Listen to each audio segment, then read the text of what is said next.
Hola mis queridos amigos, nuevamente con ustedes, su doctor Tigre, el que ronca en esta negra noche neoliberal latinoamericana, sudamericana y ecuatoriana.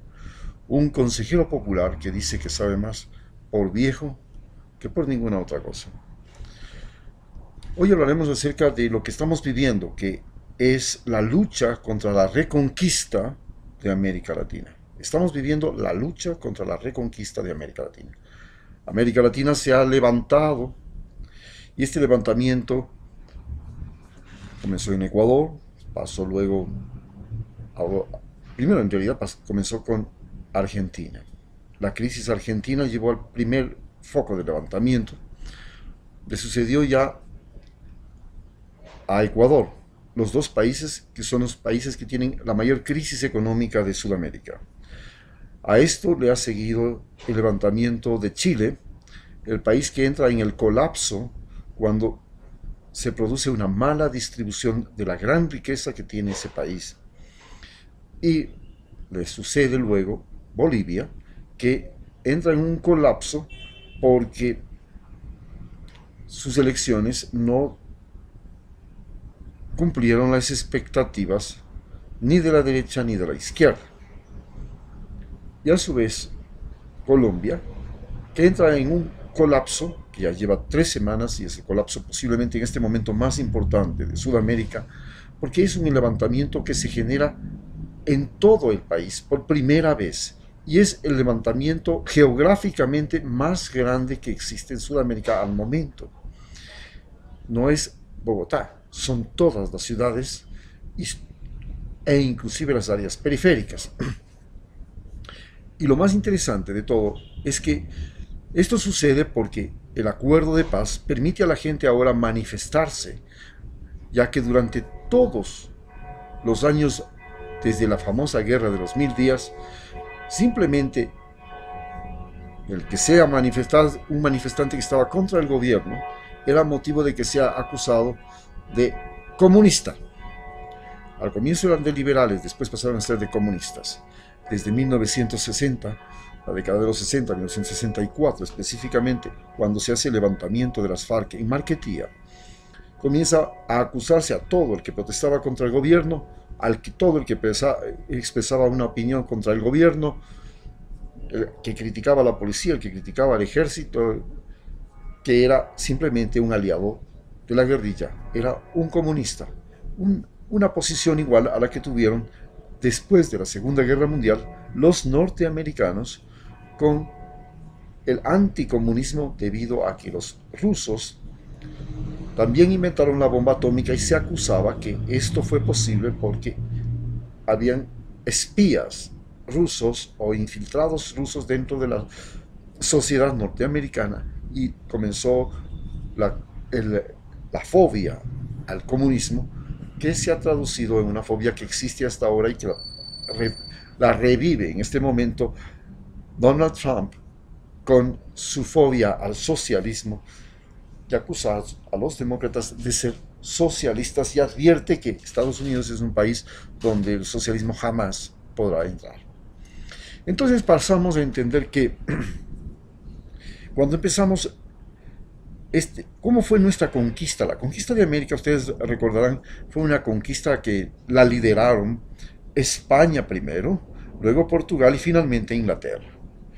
Se trataba de una ocupación territorial que procuraba aprovechar la naturaleza, por sobre todas las cosas, en el caso de Norteamérica, los recursos naturales, y en el caso de Sudamérica y Latinoamérica, no solamente la naturaleza, se trató de una explotación de los indígenas y más tarde de una explotación de los afros traídos desde África. En Estados Unidos también se extinguieron o se limitaron la existencia de los indígenas a reservaciones y se trajeron 4 millones de afros desde África, lo mismo que llegaron 4 millones de afros a Brasil.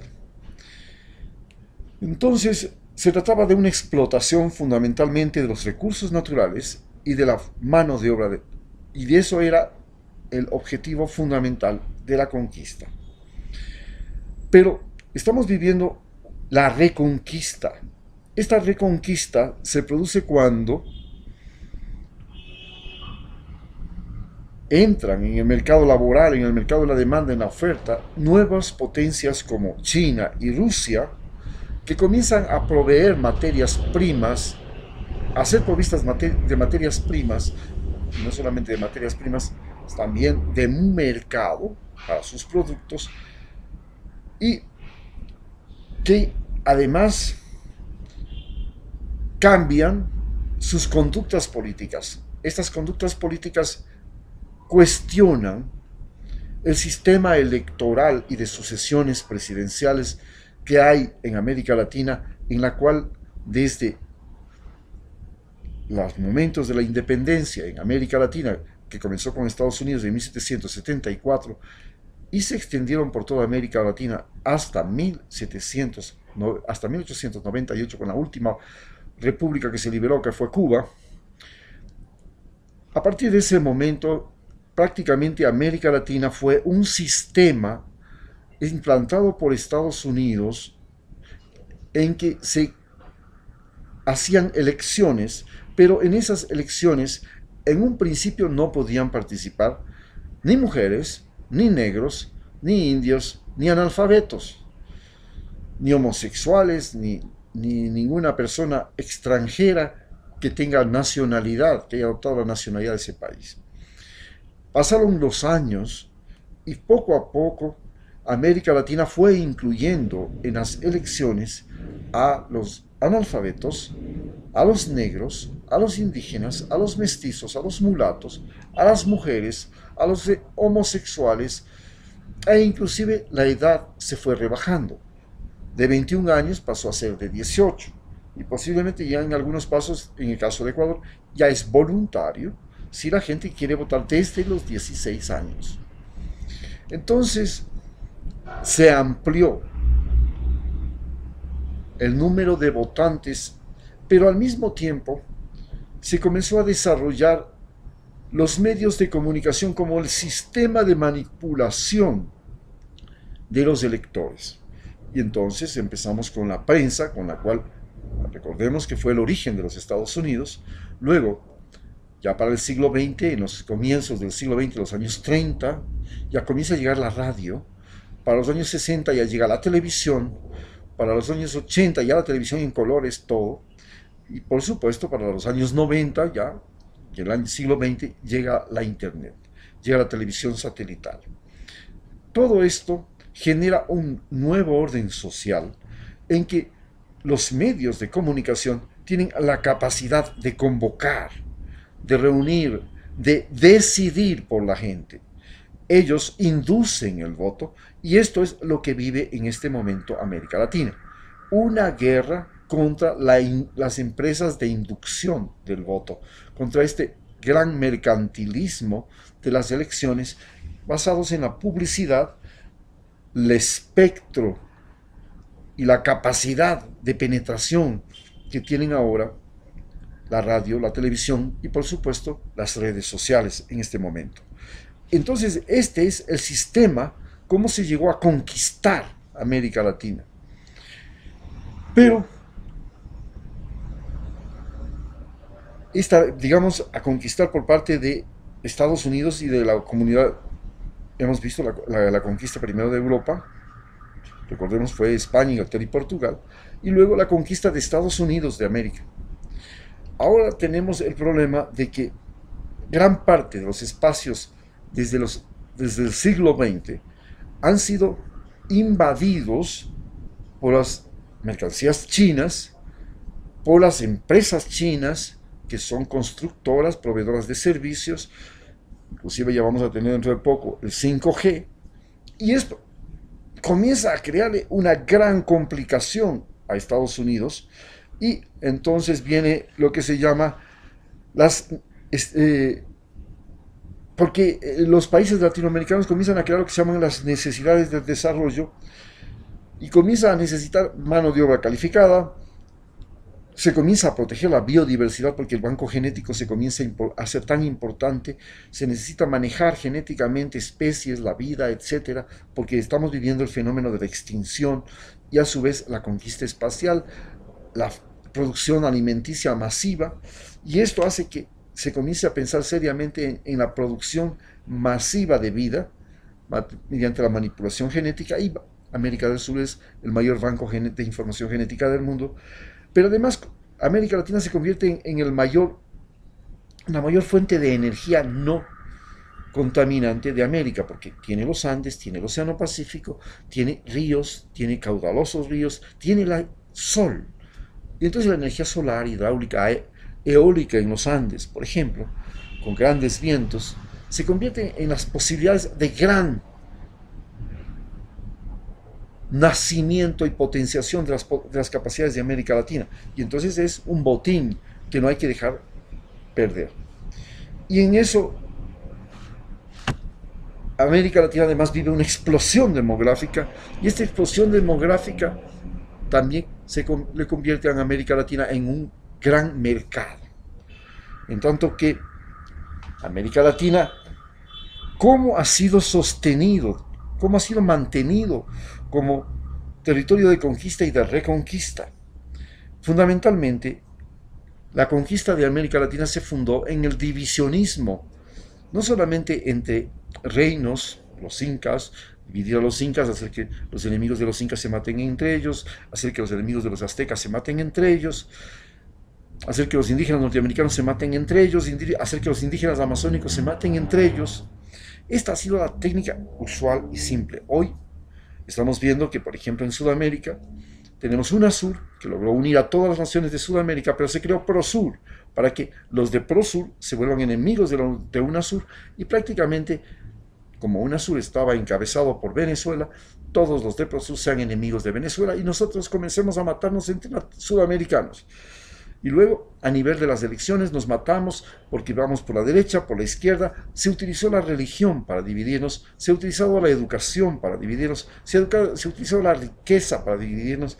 Y entonces, pero hay dos armas fundamentales que se han utilizado en América Latina para la división. La primera y más importante es la traición, y nosotros la hemos vivido en Ecuador, cuando Lenín Moreno le traiciona a Rafael Correa. Brasil, cuando después de que Lula es presidente y Dilma Rousseff sube a la presidencia, Temer traiciona a Dilma, y entonces hemos vivido la traición como elemento fundamental del sistema de dominación de Europa y Estados Unidos. En segundo lugar, y eso no es ahora, también recordemos que a Pancho Villa lo mataron mediante traición, que Emiliano Zapata también lo mataron mediante traición. Todos los revolucionarios en América Latina, Sandino fue asesinado a traición. Es decir, la traición ha sido la herramienta fundamental de dominación de América Latina. Luego, la competencia entre nosotros. Nos convirtieron en productores de lo mismo. Entonces, Ecuador produce lo mismo que produce Colombia: flores, café, cacao. Y entonces nos matamos nos matamos entre nosotros. Y este competir entre nosotros ha sido otro de los mecanismos de sumisión. Pero nos enfrentamos a un problema. Estamos ya viviendo la extinción, estamos viviendo el cambio climático, estamos viviendo las catástrofes naturales, las catástrofes humanitarias con fenómenos migratorios como el de Centroamérica, el de venezolanos, y la sobreexplotación y la sobrepoblación de América Latina. Tenemos ciudades que están estallando: Río de Janeiro, Sao Paulo, Lima, Santiago, Bogotá, Medellín, Guayaquil. Son ciudades explosivas. Entonces, el hecho de ser susceptibles al cambio climático es visible. Se elevan las aguas, se eleva el nivel del mar. ¿Cuál es el continente que tiene más costas? Pues América Latina. Estamos en el cinturón de fuego. ¿Cuál es el continente que tiene más volcanes y más terremotos? América Latina, pues más susceptible a volcanes y terremotos. Estamos en una lucha entre las plataformas continentales con las plataformas marinas. Nosotros, los ecuatorianos, hemos vivido el terremoto del 16 de abril de 2016, que ha sido realmente espeluznante. Y tenemos, asimismo, el gran problema de la extinción. El cambio climático está cambiando la acidez del mar y está afectándonos a nosotros más que a ninguno, porque vivimos de la pesca, caso de Chile y Perú. Pero También está disminuido la cantidad de oxígeno que existe en el mar. Además, el cambio climático nos está afectando porque no solamente el cambio climático, sino la explotación masiva, industrial, está deforestando los bosques. Por eso tenemos incendios en Brasil que son catastróficos y de extinción de especies que son motivo de alarma mundial. Entonces, esto es lo que está cambiando América Latina y el que nos obliga a reunirnos y a reintegrarnos para poder combatir lo que es las causas naturales y las causas sociales de la globalización ante el cambio climático y la extinción. Muchas gracias.